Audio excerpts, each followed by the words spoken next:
Welcome to Doc's Lab and our second Master Series.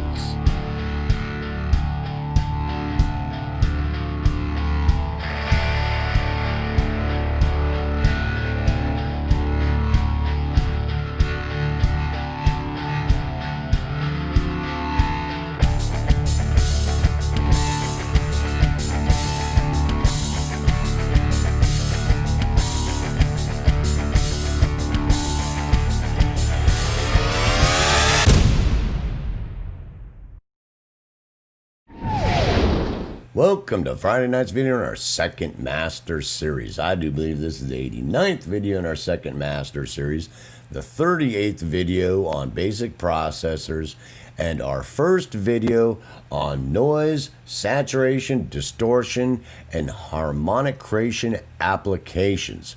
So this is basically our introduction. Now, before we get started, I wanted to make a really quick intro on this because there's a couple aspects of this. First of all, there's a whole lot of videos on my channel about sound sculpting and this issue, and I went into it in some detail in my last Master Series, in my first Master Series, and in some detail in other areas on my channel. So this we're going to try to go to the next level of a master audio engineer, so we're going to go in a little bit deeper.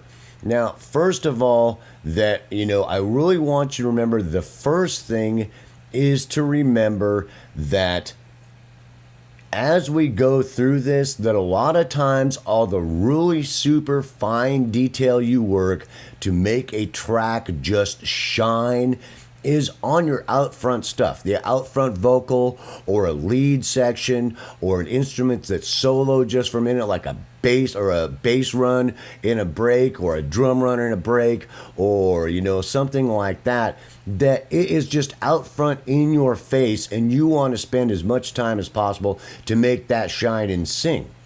And sometimes supportive tracks like harmonies below major vocals that you really want to spend the time in your sound sculpting area and with these applications, because they're what's really in your face.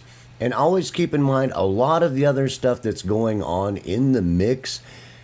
I'm not saying spend less time on it because it's not as important, but as it starts to blend together and it starts to become more of a compositional production, that sometimes little teeny nuances aren't heard as well. When you got a guitar, a bass, a keyboard, a synth pad, and the drums, and and vocals on top and harmonies on top of it, sometimes little teeny minute details aren't heard on some of them. They just get blended into the loss, and so you want to make them sound as good as possible. But sometimes it's just like, you've got really super fine detail on something that's never going to be really heard.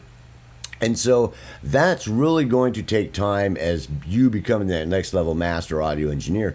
When that is true and when that isn't true and how much time to spend on those is something that's just going to take time and practice and experience. As you really work on things that are really going to be sitting on top of the mix with the stuff that we're talking about, and especially in this segment, it'll become more apparent, because as you have, like, let's say the out front vocal sitting on something and you're trying to add noise files to it, add noise, saturation, distortion, manipulate the harmonic content, or add or subtract harmonic content to it, because it is sitting on top of everything and every aspect about it is really noticeable. I mean, it's like it's everything else is background and supportive, and you can hear all the really fine nuances of that vocalist, and the more time you spend on it, the better it's going to make everything else sound. Because if they hear that out front vocalist sound and just, yeah, dude, that as their focus is going to be on that, and good musicians, audiophiles, and things like that that they are going to be focusing also on the stuff that's supportive, but not quite so hard. And plus, on top of it, they can't hear it as well because of the stuff that's sitting on top of it. And on top of it, the stuff that's behind it is blending together, because you sometimes don't want really major volume differences of the stuff that's sitting as supportive, because you want it to be heard, right? So nothing can be really that much on top of the other one without it getting drowned out, right? So you have to kind of keep that in mind. So it's kind of going to blend together to some point anyway. You know, unless you're dealing with some counterpoint kind of things where things aren't hitting at the same time and stuff like that. But it's mostly the out front things and supportive tracks like vocals and harmonies, or like your lead guitar section or a lead synth section, or, you know, you've got a break where it's a drum run and it is just all by itself, bro, and it better just shine, because if it doesn't, it's going to ruin the whole production. So spending time in those areas with these applications is very, very important. So let's get back to the other thing that, you know, as we go through this, some of these things are applications, and some of them we have to look at it in a couple different ways. First of all, there's applications to add harmonic content, subtract harmonic content, add noise, distortion, you know, and, you know, things like that. Noise files, sometimes you have to use your DAW. You have to use actual tracks and automation and things like that. And using the DAW with maybe gates and multiple different ways, automation and gates and all kinds of things to utilize it well. So sometimes your DAW or a track actually acts like it's a separate plugin to work with noise files, to work with them really well. So you kind of got to get it in your mind to see it that way. And other applications, they are at this point, in my humble opinion, in the industry, very lacking in that area. Melodyne has a really great harmonics area in it to where you can add and subtract harmonic content from it, but in my humble opinion, it still needs a lot of work. But at least they're understanding that it's important, because any sound that you have like initial dry tone, like a sine wave, and then you start adding harmonic content on it, you start adding non-harmonic distortion to it, you start adding saturation and noise to it, and pretty soon you have a voice. Does that make sense? And besides it doing all the other things like, you know, vibrato and modulations and things like that, the actual sound has that initial sine wave and the actual fundamental harmonics, harmonic distortion, saturation, and noise, for the most part, is the basic fundamental building blocks of any sound. So you are able to sculpt that. So no matter what sound you're dealing with, you can make it better. And with very simple applications, just taking your time. The plus side of that is that you really don't need to spend that much time on your whole production. And after I've said that, the next thing is, as you get better at doing this and you understand how important this work is, and you actually start practicing and experimenting it and applying it, it will most assuredly cause you to go back in your production to make sure the sound that you have, say a guitar sound out of your amplifier, is sculpted well. It's coming out of the amplifier as well as possible. You're miking it as well as possible and doing as good a capture as possible to save yourself time here, not having to fix something that isn't broke because you spend a lot of time at the beginning of the production. So this work sometimes is very light. So it's not a major production throughout your entire production and across all your instruments throughout the production that you have to go through and, you know, fix everything with noise files, saturation, distortion, harmonic alterations, and things like that. So really keep that in mind, because you'll find the more that you really understand this, it'll cause you to go back in your production to fine-tune what you're capturing and to fine-tune the quality of your captures so that you spend less time fussing with them.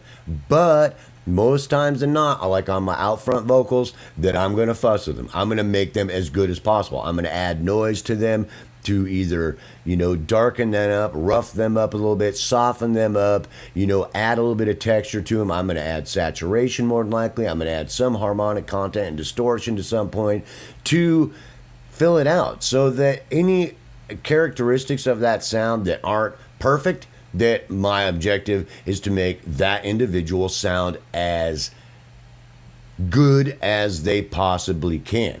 Now, you have to understand that you can't go overboard to where you just get lost in it, but as you practice these applications and really let it sink in, it shouldn't do that to you, because you will start to experiment with it and start to understand and get a workflow going that you can get it done fairly rapidly. And it's not on so many tracks that it's across the whole production that's just mind-bogglingly time-consuming, that's just very frustrating and depressing. Does that make sense? And on those out-front tracks and maybe supportive tracks that you are really shining them up. Just like we talked about, you got out-front vocal that you're going to add. Everything else has been put in a medium-size room, like, because you want it to be kind of like in a small jazz cafe or something. But the out front vocal, you put it in a bigger place to make it sound bigger, and you added echo to it to make it sound like it was in a bigger space and fuller, and in a much different type of bigger environment. But you didn't put it across the whole mix because you didn't want to muddy it up, which it would. But it'll give the effect that the whole mix is done that well. And I know that sounds kind of cheating and a lie, and it isn't really. But to some point, it is kind of true, because, their main focus is going to be on what's sitting out front. So the more time you spend on polishing that and making that as good as it possibly can, then it reflects back on the rest of the production to where, it's more supportive. And, if it doesn't sound good, then they start really keying in on the rest of the production not sounding good. And all of a sudden they just start picking it apart. And the drums suck, and the snare sucks, and that tom's lame, and that synth pad, and na. Whereas they hear that out front track and that vocalist, na na na na na na, and it's just, oh yeah, like Silk or whatever it's supposed to be like, or it's rough and grungy, and then I went down, and it's just like, oh yeah, dude. It doesn't make them start trying to pick apart the rest of your production, and it helps you not to have to spend so much time on stuff behind it because of how good what's sitting on front that is the focus of the production of the composition. And really take that in consideration. So basically what we really want to start talking about is we've got basic noise files and noises. My library is basically, I've got a really good blue noise file, a really good brown noise file, a really good gray noise file, a really good pink noise file, violet noise file, and a really good white noise file. And also I create hybrids of them that I can take one of these files, drag it on top of the other file, adjust it to where one of them the other one by adjusting just even the simple things on the file itself, and then bouncing them together to get the texture I'm looking for that might be really applicable or suited to that individual or that instrument I'm working on, to make that instrument sound as good as possible. Sometimes them by themselves don't. But you can just, I don't have to play them on here. You can just see the difference. If I zoom in here and you start looking at the differences of these noise files, there is a huge difference on these files. There just is. There is no doubt that these files and their harmonic content and their sound content have different characteristics, and they sound much different. So all noise isn't the same, and there's thousands of variations of this. But it's like, trying to have an impulse response, file thing of, you can make yourself a library of, I really like, I've come to find out that I really like this soft brown noise mixed with a little bit of this gray noise, or a little bit of harshness from the violet noise together. And then, in these certain types of productions, that it sounds really good. Or on my voice, it sounds really good with that mixture. Those are hybrids that you can experiment with, and we will talk about that. But the basic noise files, those are the basic ones you want to get to work with. And we'll talk about different applications of applying them and using them just on the tracks to apply noise, because noise is the first major component besides the fundamental frequency that we're talking about in the sound. We could say harmonics is next, but I'm starting with noise. So that's the first thing we're going to look at, and applications of that, so that we can really get a workflow going with that and utilizing that. Next of all, that we're really getting into, applications of applying our harmonics and all our things like that. So basically, when we're talking about that, my first one that I recommend is Isotope Trash 2, and you'll see why when I start getting into it. And it can cause even and odd harmonics, saturation, full spectrum saturation, partial spectrum saturation, and noise to some point. Not noise like noise files, but other types of distortion kind of noise, and plain distortion, all kinds of different distortion that you can utilize. There's one that I had when I first started studying, adding that was this wave shaper from Computer Music. Then I had a blast at that thing, messing around with it and trying to figure out what was going on. Things like this M-Wave folder, things like that. There's tons of them to do that. And also Melodyne. We'll look at Melodyne also for shaping harmonics and things like that. And then we get into like saturation, simple saturation, like this little simple saturation knob, this tube saturator, and things like that can really, add saturation that you need to analyze and take a look at, but are going to be very, integral in trying to get this thing sounding the way you want.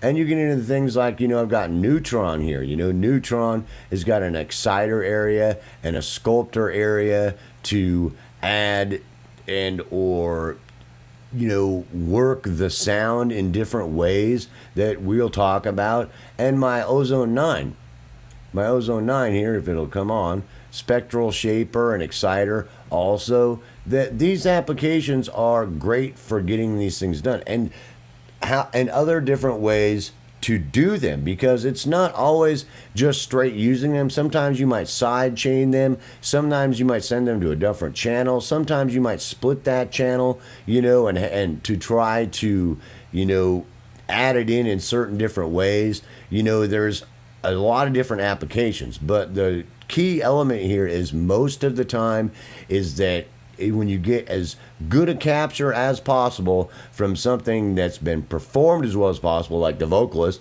If the vocalist sounds like this and he's never practiced, and you're not saying, well, you're not might not get it, but a good vocalist, can you sing good if you practice singing? And the guitar player, did you spend the time making your sound good so it doesn't sound like crap? So I got to spend months, trying to make it sound good.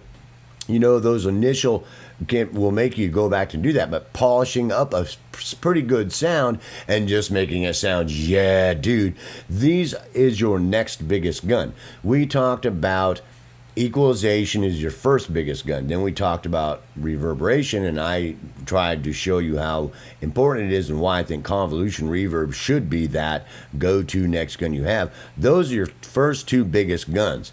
The next biggest gun you have is your sound sculpting tools, which basically is your noise, saturation, distortion, and harmonic additive, subtractive applications, and your DAW, using it as a plug-in, when working with noise files and things like that, that's your next biggest gun. Because with those three things by themselves, if you've done a really good capture of vocals that's practiced singing, or a guitarist or whatever that's got his guitar set up well and his amp sounds good and his sound sounds good, those three things are your three biggest guns. Those guns can make your production top-notch, radio ready. They are your biggest guns. When we get into mixing and things like that, there's other things you're going to want to utilize that are going to help you get there, but just the initial tracks themselves, so that they shine and so they're like radio ready kind of material, those are your three biggest guns you have to make that sound as good as possible, no matter what it is. If it's a bass or a synth or a vocalist or a guitarist or whatever, the equalization, the spatialization, and the sound sculpting kind of things that we're doing here, additive and subtractive, to try to polish it to make it sound as good as possible, is your three biggest guns. And this one is your third biggest gun, have no doubt. Because if I sing a vocal and I go, and then I want, and it sounds pretty good, everybody can sing, right? You record yourself and it's like, well, you might need to work on your vocal a bit and hold in your diaphragm and sing from your diaphragm, and a little bit of practice, but it just doesn't sound radio ready. But, because, you haven't worked on it. You're, besides working on, capturing well and practicing well, these guns, to make it sound just radio ready, can get that done. I mean, as long as you have something pretty good to work with, which is up to you to make sure you do in your making sure that your equipment setup's well, the performer is performing well, and that you do a really good job on your capture. These 3 guns will make your stuff radio ready, guaranteed. So, it is that important. And in my master series and before, I did talk about saturation and noise and things as huge tools. And we're just going to go into it a little bit deeper and applications of it. So as we get into this, we're going to talk about, how we can apply this and how we can get that done so that we do a really good job of it, so that we can become that next level master audio engineer and get to that next level, so that those tracks that we're really worried about standing out, that are just beautiful, and we've equalized them well, we've spatialized them really well and done a really good job, and we've sculpted them really well to where they are just beautiful pieces of work all by themselves, so that when we start getting into mixing and things like that and start tweaking all those things, by themselves, they are beautiful pieces of work to work with. And this is the 3rd biggest gun to get that done. So I hope you stay tuned for this next segment in our 2nd master series on getting us to that next level as a master audio engineer. I certainly hope you enjoyed the last segment on convolution reverb, and I do suggest you get yourself some really good noise files like this: blue, brown, gray, pink, violet, and white noise. And I do recommend something like Trash 2. I actually recommend Trash 2, but there are tons of them. And I don't dissuade you from getting... I have a bunch of saturation, besides the ones I'm showing you, I have a bunch of other saturation plugins. I recommend Melodyne because it's something they're working on. And let's get ready and go through this. Just keep in mind that, for the most part, if you can't afford Trash 2 right now, that you should be able to. It doesn't cost that much money. You should be able to put a few bucks aside and eventually buy it, or something similar, and understand what I'm talking about, of what you're trying to accomplish, and trying to accomplish that in different ways, which... sometimes you just got to be, think about things, the mother's the invention, or necessity is the mother of invention. I've been there a long time. I started out in Audacity. So, and that's before I ever got a DAW, and really cheap plugins to get things done and experiment with things. So I really hope that you understand this intro and what we're going to be trying to do, so that we understand these are our 3 biggest guns to get our tracks ready, and also later on in the production to polish things up and to make things blend well together and work well together for a good proper composition. All those 3 guns are going to be important there also. But this is, have no doubt, the next biggest gun in your arsenal as an audio engineer to take your stuff to that next level as a next level master audio engineer. So, peace, hope, love. I hope you enjoyed this intro, and I will see you in the next video.